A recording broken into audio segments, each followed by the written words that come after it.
Hi everyone, Steve here. Welcome to Monday Morning Musings. Listen, a few weeks ago I threw out a few terms, and one of the terms was Gnosticism. I want to talk about that a little bit. Now, it's a vast topic, very nuanced, lots of shades and variations of it.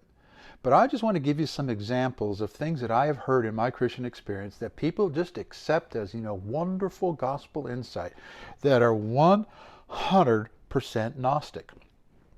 Here's a big one. It's from 1 Thessalonians.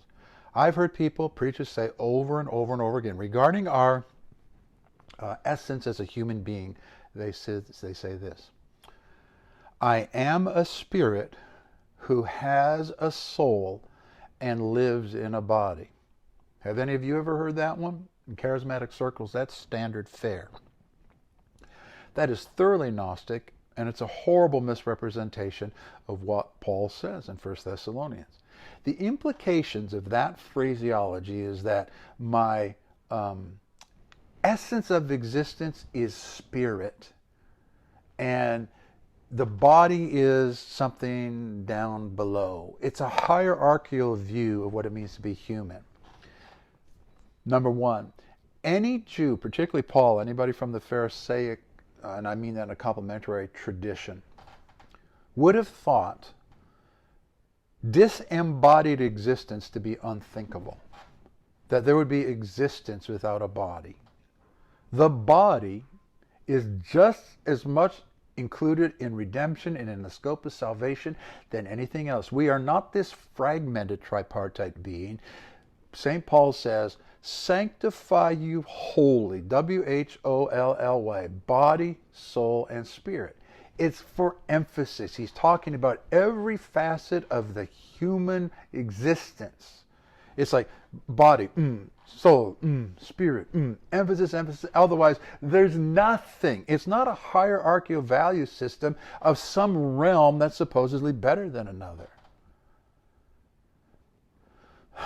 The implications are that, you have to find existence in the spirit realm. And you start hearing people say goofy things about the spirit realm. The spirit realm.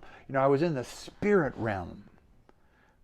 We are in this realm. Think about it. Jesus left that realm, came to this realm, took on our form, and if you're a traditionalist regarding eschatological things, Jesus is coming back. Your average Christian thinks that when we die, we turn into a ghost or a spirit or something, and we float around on a cloud forever and in eternity.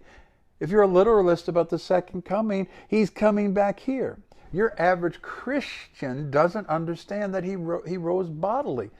I mean, that is fundamental as you can get. Your average Christian thinks Jesus was kind of a spook, and, he's up there in Spookyville, waiting until he can come back. Here's another Gnostic paradigm. I've heard this taught. Well, Jesus was just God in a zipper suit, and that he was really kind of God in disguise. And, when he died, he zipped off his zipper suit and he went back to being with God. That's a doctrine called Apollinarianism, and it's 2,000 years old. It's garbage, it's rubbish, and it's standard stuff in the churches that I've been in. Standard, preached all the time. God in a zipper suit. He zipped off his humanity and went back to being God. That's what happens when you try to do clever preaching from the pulpit instead of really good work. That's not true. He is forever the resurrected God-man.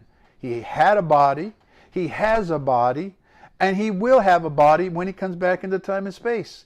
And it's the same thing for you and I. Here, I got some bad news for you. You and I are going to be you and I forever.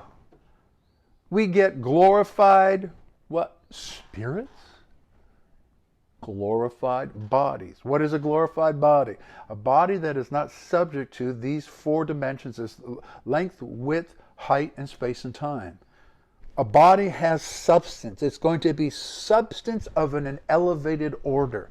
Just like Jesus when he appeared to the 12 in the upper room. He has a body. Thomas, put your hands in here. That's not a ghost talking. And that's just one example of Gnosticism that saturates particularly charismatic churches, but many, many, many areas of evangelicalism. It's wrong. It defrauds people of a present hope. And I hope that if you hear that, you've been exposed to that, I hope you can get over it and get rid of it and get into a better place. And that's what he said. See you next time.